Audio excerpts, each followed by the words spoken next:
episode of What Was Nissan Thinking? So here we have the MR, and based off the title of this video, you know what we're talking about, and that is the MR cooling system.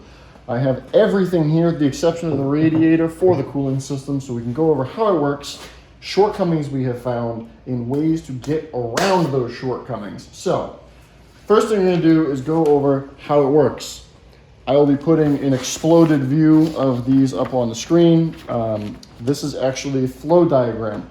Now, I have a hard time reading this because it doesn't really make any sense when you start putting thermostats in the way and things like that. So we'll go over this diagram really quick, and then I'll actually show you on the physical parts where this stuff is and how the coolant flows and all that. So basically, the water pump pushes the fluid up through a passageway up into the block around the sleeves and up into the cylinder head. It flows all the way across to the thermostat housing over near the radiator cap. Some of it gets pushed through to your heater, some of it gets pushed back into a return to the water pump, and then some of it gets pushed into the radiator. It is kind of that simple. Then you have the stuff sticking off of it like your turbo, your oil cooler, and if you are lame and drive a CVT, your CVT cooler. That's what you get out of that. But how does that translate to real life, which is this right in front of us? So we're gonna follow a piece of coolant, if you would. So we have here our water pump, we have here our water pump housing. So we are gonna start at the water pump. When the water pump starts flowing, it pushes the coolant up into here, which then pushes it through this nipple for your oil and CVT cooler, or it pushes it up through here and out this passageway right here, which goes into our block feed. We come into our block feed, which pushes through this hole up here. It then either goes in here, being diverted by head gasket flow, or it goes in through here and goes up into your cylinder head. Now, this is a block-filled block, and we'll get to why I'm using that for demonstration in a second. It then flows through the head and through the block this way, exchanging between the head and the block through these passageways here and such forth and so forth. Then, on the block side, it comes out and up here, passes through to here, which then brings us to our upper thermostat housing. Now, all of the coolant that is passing through your sleeves and things like that is being pushed through that hole, a little bitty hole, and then obviously up through there, which brings us to this passageway here, which is the upper thermostat housing. The coolant is up against our thermostat housing, which is like that. A majority of the coolant will pass through the head and into here, which has a small bypass, which goes up to the radiator and has flow going into your heater core, so it flows out into the heater core. When your cylinder head reaches about 200 degrees, or in this case, 95 degrees Celsius, this opens and allows the coolant coming out of the lower part of the engine, so your block, to now go through the radiator to cool all of that down. So your flow with this closed is simply whatever passes through your cylinder head. It's pretty much all you get. Now, some of that fluid will be pushed through this little teeny tiny hole here. There's a little tiny bypass hole that is in this big opening in here. Let me pop this out. Right there, it's a pressure relief hole.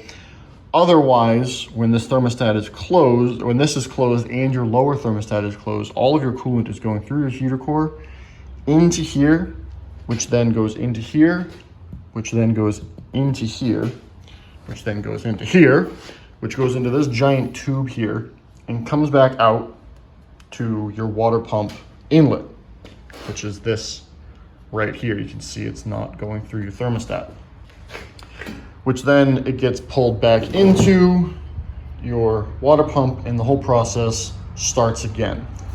So while your thermostat is closed, which is right here, no coolant can go through the radiator. The reason being is because when the thermostat is closed, no fluid is able to go through there, which means even though this is open to go to the radiator, no fluid can actually flow that way. So it forces it all to come back through and recirculate.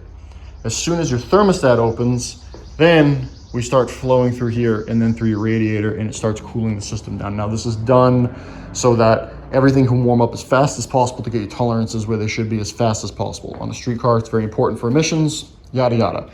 When everything gets really hot, especially in the cylinder head from driving around, your coolant bypass valve will open and close to allow more of that coolant to run through. If that didn't make sense, because I'm bad at explaining things, just look at the diagram, see if you're more of a visual person like that. So,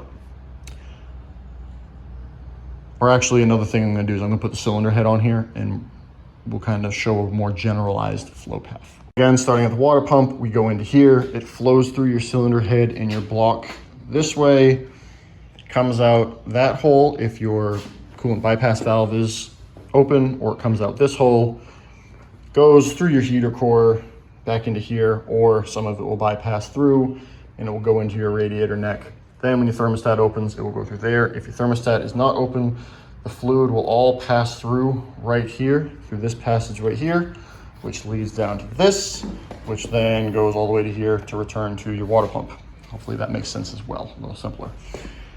Now, you saw we converted a Juke cooling system over to an expansion tank style system, which is a different means of managing coolant expansion. Can do a whole video on that if we need to.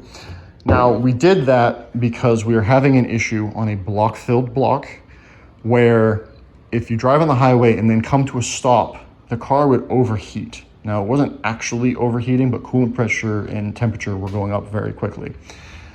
And it took some experimenting and we couldn't figure out why until this morning. Now, if we look at our water pump design here, you'll notice that this water pump doesn't actually have any fins to pull coolant in. This is purely a push style pump. So when this spins this way, whatever coolant comes into contact with it just gets pushed through this right here, okay? So whatever coolant comes through here, through gravity basically, and flow from the water pump itself, that is all the coolant that is going to get pushed through the system.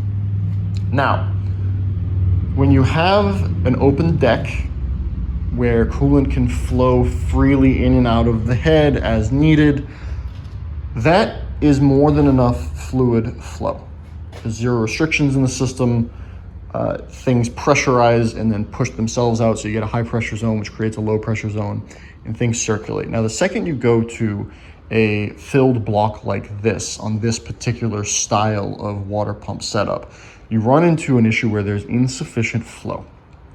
We create a restriction where the main coolant path is, because most of your coolant, again, when this water control valve is closed, is going to flow from around the cylinder sleeves out this hole, right?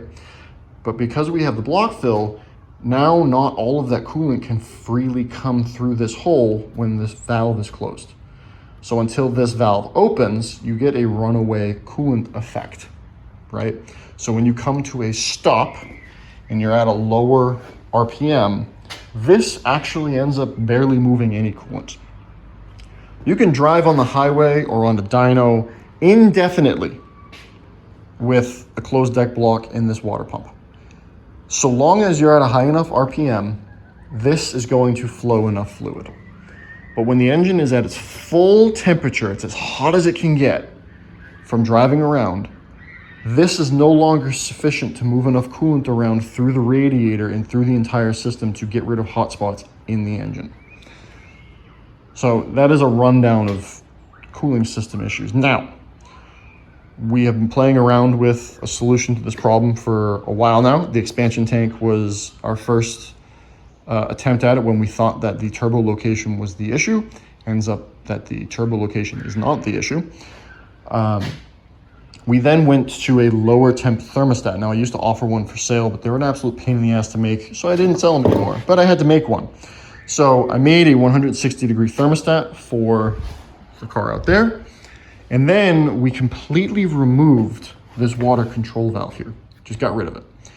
That allows everything to flow through the head and through the block without much restriction, right? Now, all of this flow is going to then have to go through here. So another modification we made, because obviously that's gonna be too much restriction, is on the thermostat, we drilled a couple little holes in it, which is a common thing that you do on race cars, so that all the time, a little tiny bit of fluid will flow through the radiator. And what that does is just makes it so you don't have overpressurization of this area. You don't make this into a high pressure zone, because that will actually stop the coolant from flowing even more.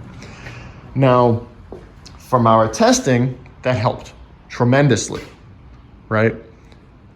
If you get off the highway and you're continuing to drive, that was more than enough. But if you came to a stop and that was down to idle RPM, you started having your coolant start to spike again. So what's the solution? For years, I've been trying to figure out how to do an electric water pump on these, because I would love nothing more than to get rid of having a water pump being driven by the engine on this, so that we can not have that load on the engine for race cars. So we've been forced into figuring that out. Now we're going to be installing the system on the car. It's going to fix the issue. We've already verified our thinking. So where can you add an electric water pump in this system where it's going to actually circulate coolant? Now, the obvious answer would be a radiator hose. Can't really do that because you still have thermostats and things that are going to be in the way, so you won't actually have any coolant flow. So the answer is your heater core lines. Now, I mentioned that this heater core line here runs to your heater core, it's positive pressure. This one right here runs out of your heater core and back through the cooling system, creating positive pressure here, which will then force fluid through. So the way we're going to be doing this is we're going to be running the heater core line back down to a water pump that we have coming, run it through a small external radiator, just a little small one, just because we can, run it back through here. And what this is going to do is this is going to then supplement this right here. Now, I'm going to be making a separate video related to how we're doing that setup. This video is about the weaknesses of the cooling system on these engines, just so everybody knows what's going on. So watch out for the video of us making these modifications early next week. But the major downfall of these, as we try to push more and more power through them and make them more and more reliable, is going to come down to the fact that this water pump design is just bad. It's just not great for what we're doing, but we're also trying to make, you know, an economy engine drive like a race car, which we never thought was going to be easy. So I hope this video was informational. I hope you learned something.